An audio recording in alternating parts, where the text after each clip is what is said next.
Ce journal vous est offert par le FPI, Fonds des promotions de l'industrie, votre partenaire privilégié pour la réussite de vos projets.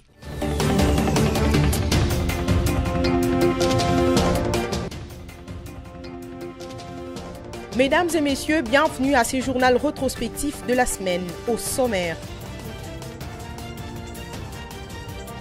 Il y a eu cette semaine à la Chambre haute du Parlement congolais remise et reprise entre le bureau d'âge et le bureau définitif du Sénat. Il existe plusieurs métiers qui sauvent. Dans ces journaux rétrospectifs, vous suivrez le quotidien d'un fleuriste rencontré au rond-point Sosimat. En sport, le Real Madrid a remporté la Super Coupe d'Europe avec un score de 2-0 face à Atalanta.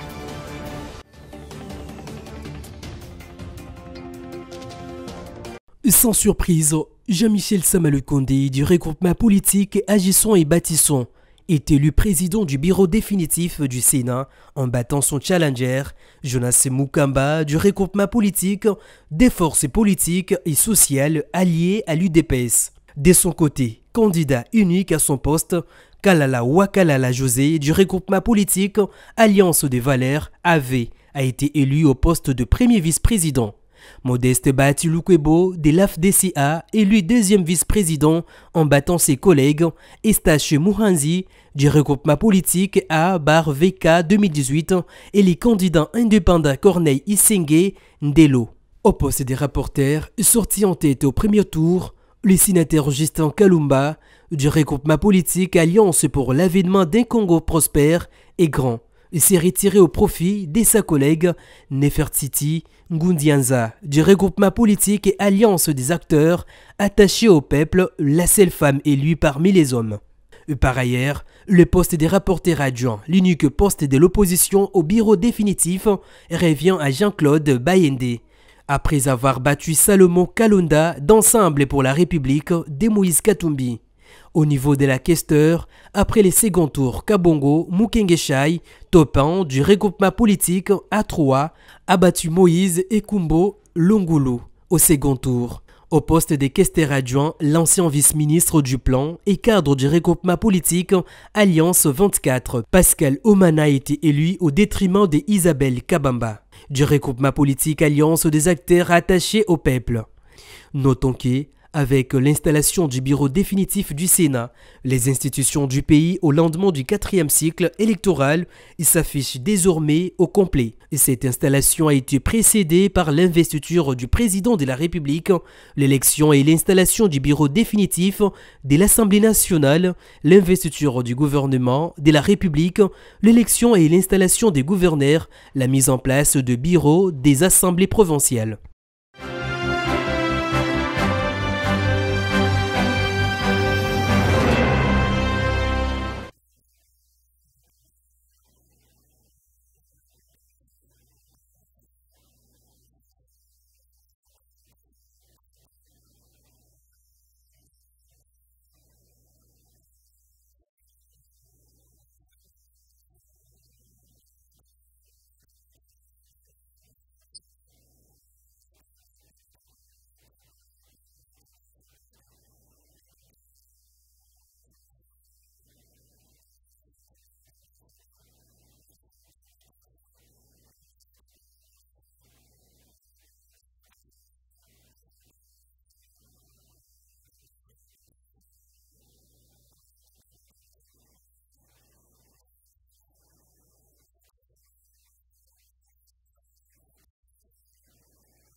Un premier combat de boxe aux États-Unis d'Amérique et une première victoire pour le boxeur congolais.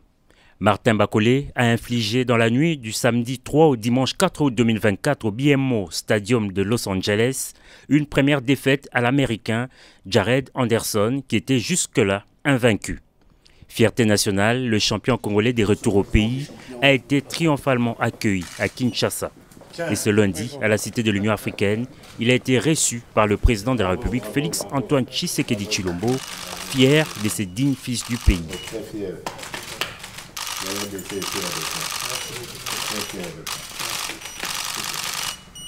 Ému, les boxeurs congolais s'exprimant à Lingala a remercié l'ensemble du peuple congolais pour le soutien et l'accueil, mais aussi et surtout le chef de l'État congolais. Merci. Et Ami Balé, le président, le ministre des Sports, pour nous vraiment accueilli, vraiment depuis le combat minene, organisé qui ont vraiment bien. Merci au premier ministre pour l'appui pour ceux qui étaient et les matés. Tout cela na mokonzi ya liboso na eza esengo ayamba ki nga yende mutu abengisinga mpona kofelicite nga et puis kolakisa na mokili mobimba ke komba etamaki na Congo naza na soutien mboka na nga. Accompagné de son staff technique mais aussi de sa petite famille, Martin Bakolé a présenté ses ceintures de victoire au chef de l'État. Après singa na félicitations et a eu singa courage à continuer à kolendisa nga nde alendisa nga na changer nationalité te na tuka toujours congolais. Et Congo est soutenu dans les Congolais. Et la prochaine étape? Nous allons pendant 2-3 semaines, nous allons sur un rendez-vous. Bakolé est actuellement classé numéro 1 mondial par la Fédération mondiale de boxe, une position qui pourrait offrir aux Congolais l'occasion de concourir pour un titre de champion du monde.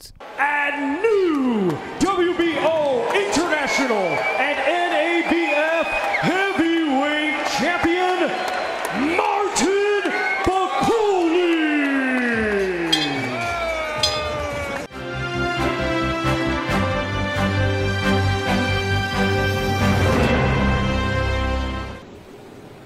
Article 1er est nommé administrateur général adjoint de l'Agence nationale de renseignement, messieurs Kalambay Mpoy Joseph.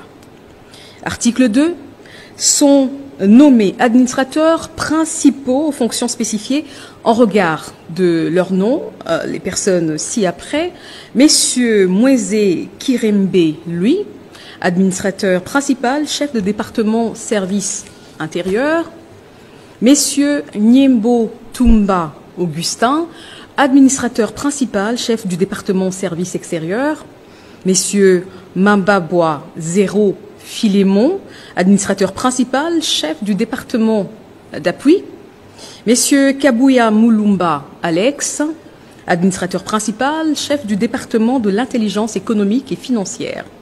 Article 3 sont abrogés.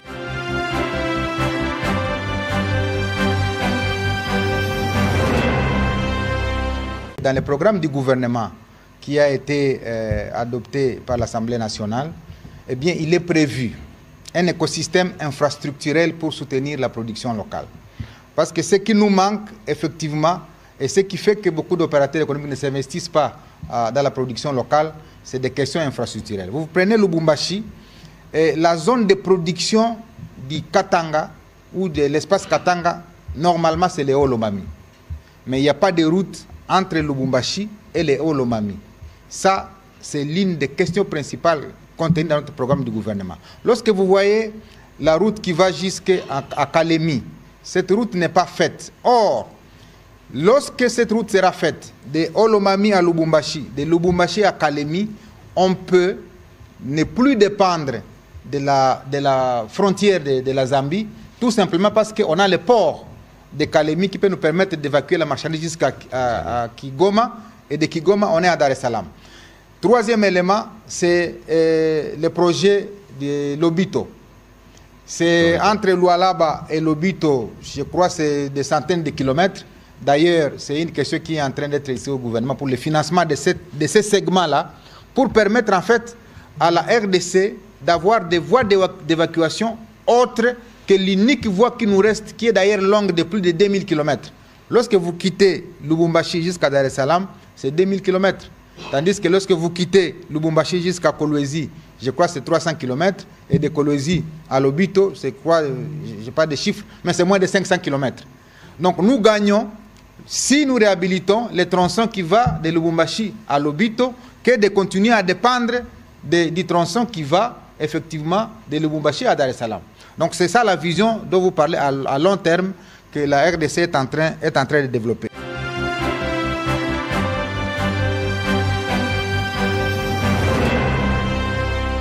Place une riposte structurée autour de 3 axes principaux. Le premier axe concerne la sensibilisation et la mobilisation communautaire pour prévenir les contaminations et limiter la propagation du virus. Nous savons que la clé pour vaincre cette épidémie réside dans l'implication de toutes et de tous. C'est pourquoi le ministère de la Santé publique, Hygiène et Prévoyance sociale, avec l'appui des partenaires techniques et financiers, continue de déployer et de mettre en œuvre divers dispositifs de surveillance épidémiologique, de communication sur les risques et de mobilisation communautaire dans toutes les provinces. Ces initiatives permettent aux communautés non encore touchées de se préparer efficacement et de promouvoir les mesures préventives dans les zones qui ne sont pas affectées. Le deuxième axe de notre riposte est autour de la prévention sanitaire. Et en ce qui concerne cette prévention sanitaire, nous avons élaboré et validé un plan national stratégique de vaccination contre le monkeypox en République démocratique du Congo. Actuellement, nous travaillons sur l'amélioration et le renforcement des protocoles et des dispositifs de surveillance aux points de contrôle et aux frontières. À travers la mobilisation internationale, notamment avec l'appui de l'équipe régionale de riposte dirigée par le CDC Afrique et le Centre des opérations d'urgence de santé publique, notre COUSP, nous activons tous les mécanismes nécessaires pour identifier et traiter les cas. Au niveau gouvernemental, nous avons décidé que la réponse à cette épidémie doit être coordonnée et suivie au niveau de tous les efforts en cours. Et pour cette coordination, pour ce suivi et pour l'évaluation, différents groupes de travail et cellules de coordination ont été mis en place. Ceci pour améliorer le suivi des contacts, la surveillance épidémiologique, la mobilisation communautaire et la mobilisation des ressources pour permettre de renforcer l'impact de la riposte et maintenir le contrôle de cette épidémie.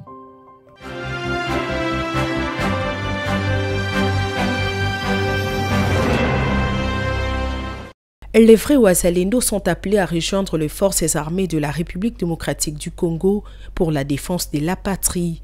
Telle est la décision prise par le gouverneur militaire ad intérim, le général-major Peter Chirimwami, ainsi que le chef de secteur respectif de la province du Nord Kivu, renseigne ces communiqués rendus publics ce mardi. En effet, ces derniers temps, il s'est fait remarquer que les faux Wazalendo font régner la teneur dans la ville de Goma, au Nord Kivu. Ils brillent par vandalisme et tuerie, raison pour laquelle les autorités ont lancé l'appel à rejoindre les lignes de front. Dans ces mêmes communiqués, le général-major Peter Chirimwami note que les faux Wazalendo seront traqués et en cas de force majeure, ils seront mis à la disposition de la justice militaire. Par contre, le gouvernement provincial et central s'engage à poursuivre, tant soit peu, la prise en charge de vrais Wazalendo qui respectent le droit de l'homme et le droit international humanitaire.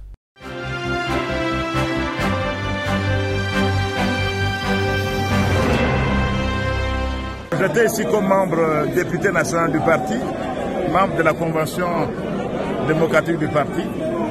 Je crois que c'était un grand jour qui signifie le début de la renaissance du parti. Parce que nous avons été vraiment frappés par la décision de la commission de discipline. Et le parti c'était vraiment un cas de déviationnisme.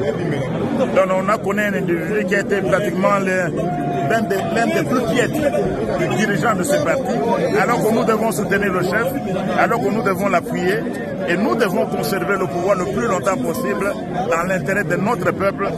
Et l'ancien secrétaire général a voulu tout simplement vendre le parti, il a renoncé aux idéaux, d'après ce qui a été dit, il était la somme de toutes les antivaleurs pour les contre les...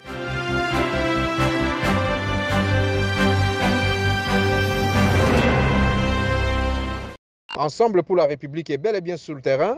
Nous avons un cadre juridique qui nous donne la possibilité d'œuvrer et nous sommes en train de recruter tout le jour. Il y a des adhésions massives qui continuent à affluer à Ensemble pour la République parce qu'ils ont compris que c'est Ensemble avec Moïse Katumbi qui sont, crédibles et ce n'est qu'Ensemble pour la République qu'on peut faire... qu'on peut donner crédit pour la bonne gestion de ces pays. Alors, aujourd'hui, vous m'avez posé la question de savoir qu'est-ce qui lancera de notre convention. Eh bien, c'est simple. Nous sommes, Moïse Katumbi et Ensemble pour la République sont en train de se réorganiser. Nous avons été, aux élections qui se sont soldées avec un forfait, un forfait de plus, c'est-à-dire un faux penalty de plus. Alors, nous allons nous remettre en question et de cela, il nous faut un cadre. Nous devons nous retrouver pour réfléchir comment éviter dans ce pays un quatrième penalty, un quatrième faux penalty. Voilà le but de cette convention, de ces congrès plutôt, qui va commencer incessamment. C'est pour clarifier notre prochaine démarche et planifier notre réussite en 2028. Donc nous allons tirer plusieurs conclusions, notamment celui que nous avons connu à l'Assemblée nationale et aussi celui que nous avions connu au niveau du Sénat. Parce que comme vous le savez, au Sénat, il y a encore eu, je vais appeler ça un forfait, parce qu'il s'avère que notre compatriote Baïnde n'a rien à voir avec l'opposition, mais c'était un pion fabriqué par la majorité, par l'Union sacrée, pour torpiller l'opposition.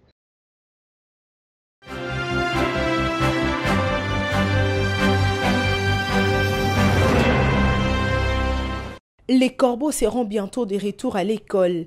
À quelques semaines de la rentrée scolaire 2024-2025, la ministre d'État en charge de l'Éducation nationale et nouvelle citoyenneté, Raïssa Malou, a adressé une correspondance aux directeurs provinciaux de l'Éducation nationale que plusieurs mesures sont prises pour préparer la rentrée scolaire, à savoir 1. Les parents sont libres de se procurer les fournitures scolaires, les uniformes et la tenue de l'éducation physique au marché de leur choix. Les frais scolaires des écoles maternelles, écoles primaires, des établissements privés et écoles secondaires doivent être perçus obligatoirement en monnaie nationale. 3. Les inscriptions sont gratuites et doivent être faites aux dates fixées par le calendrier scolaire 2024-2025. Aucun test d'admission ne doit être organisé pour les nouveaux élèves et aucun frais de confirmation ou de réinscription ne doit être exigé aux anciens élèves. 4. Aucun élève ne doit être exclu pour raison de son appartenance ethnique, raciale, religieuse ou pour raison de frais scolaires. 5. Aucun acompte de frais scolaires ne peut être exigé avant la rentrée scolaire. Les présentes dispositions sont d'application stricte et immédiate pour une rentrée scolaire apaisée tant pour les établissements scolaires publics que privés.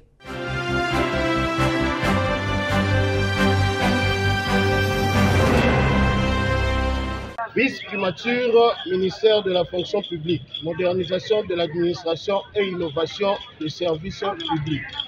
Délégation syndicale. Déclaration.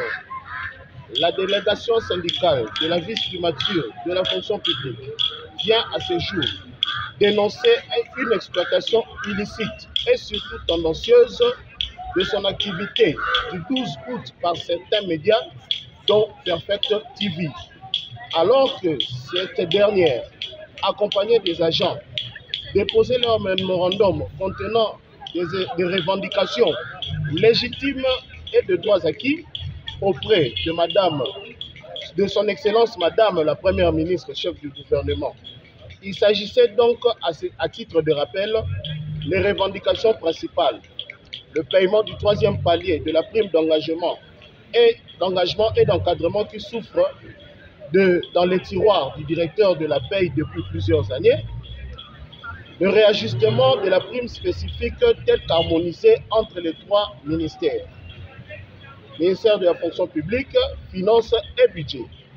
La délégation syndicale précise que les revendications si-haut évoquées, ainsi que l'accompagnement des agents à la primature, aux finances et au budget, ne sont nullement dirigées contre le vice-premier ministre, ministre de la fonction publique.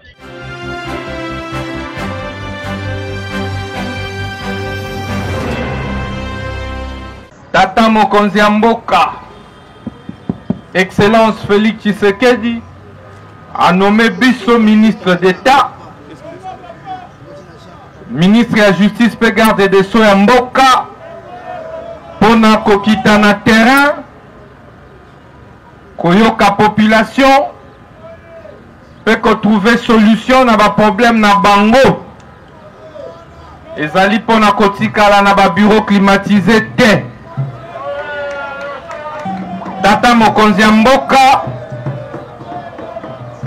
alobaki ete justice na biso ezalaki malade. Boyete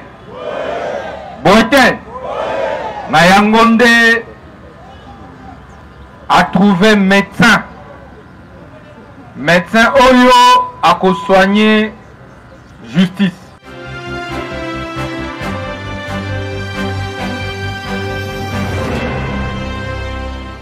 Les jeunes Congolais se livrent dans des pratiques malsaines, entre autres le kidnapping, le vol, et pour couronner le tout, avec le phénomène Kuluna, qui vont jusqu'à ôter la vie aux paisibles citoyens, alors qu'il existe plusieurs façons de gagner sa vie, sans recourir à tout ça. Prenons juste l'exemple de Charlie Landou, fleuriste de son état, qui nous parle de son métier qui lui permet de nourrir sa famille.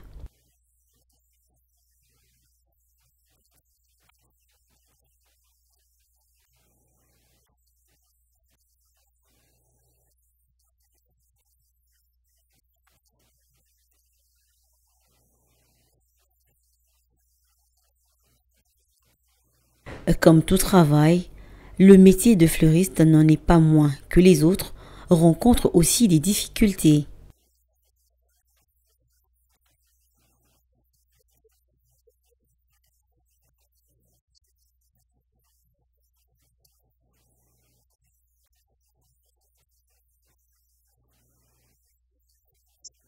En passant, Charlie Landou, en tant que jeune, lance un message aux jeunes de la République démocratique du Congo en général et ceux des Kinshasa en particulier.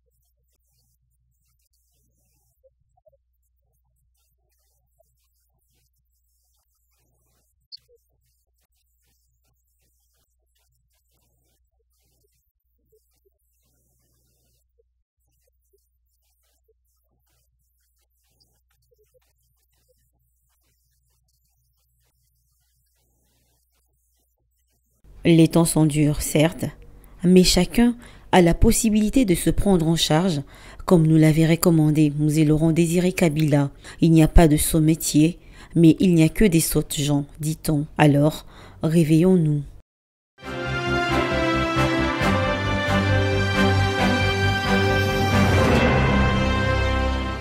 Goma nikupendaka sana neti na film. C'est à 23 heures que l'artiste musicien Fally Ipupa a commencé son spectacle sur les podiums des Serena Hotel dans la ville de Goma. Malgré la pluie, Fally Ipupa a interprété plusieurs chansons ainsi que ses génériques. Tout d'abord, Aigle a rendu un vibrant hommage à ses compatriotes vivant dans l'Est de la République démocratique du Congo, victimes de guerre, avec des messages d'appel à la paix. Parmi les chansons chantées, il y a eu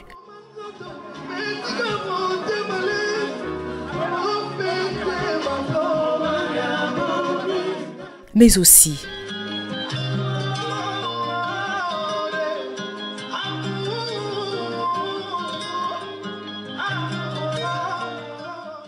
El Mara a promis à la population de ces coins du pays de construire dans les prochains jours une école avec sa fondation pour les déplacés de guerre.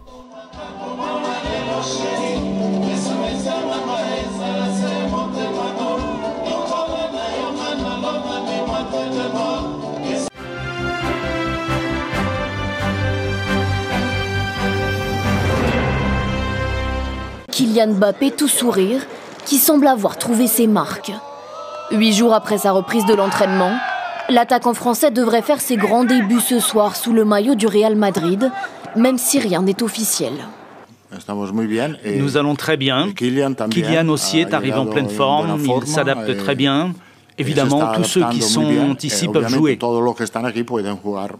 Ce match est un premier défi pour l'attaquant français. Il devra montrer son talent, mais aussi rassurer sur son état physique après une saison éreintante au PSG et en équipe de France. Ce soir, tous les projecteurs seront braqués sur lui. À Madrid, il y a déjà une grosse pression. On va déjà vouloir qu'il soit performant, ses gestes, son match, tout va être analysé, décortiqué et immédiatement on tirera des enseignements. En cas de victoire, le Real Madrid deviendrait l'équipe la plus titrée en Supercoupe d'Europe. Un potentiel premier trophée pour Kylian Mbappé sous les couleurs de son club de cœur.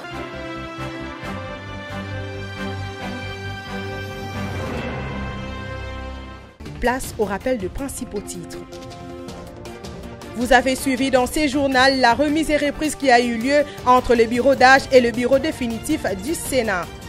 Vous avez également suivi dans ces journaux rétrospectifs le quotidien d'un fleuriste rencontré au rond-point Sosimat. Le Real Madrid a remporté la Supercoupe d'Europe avec un score de 2-0 face à Atlanta, un élément que vous avez suivi dans ces journaux.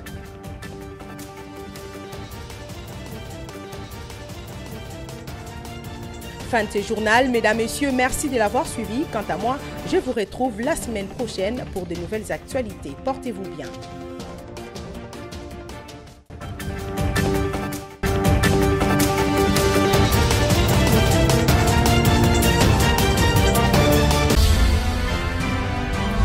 Ce journal vous a été offert par le FPI, Fonds des promotions de l'industrie. Votre partenaire privilégié pour la réussite de vos projets.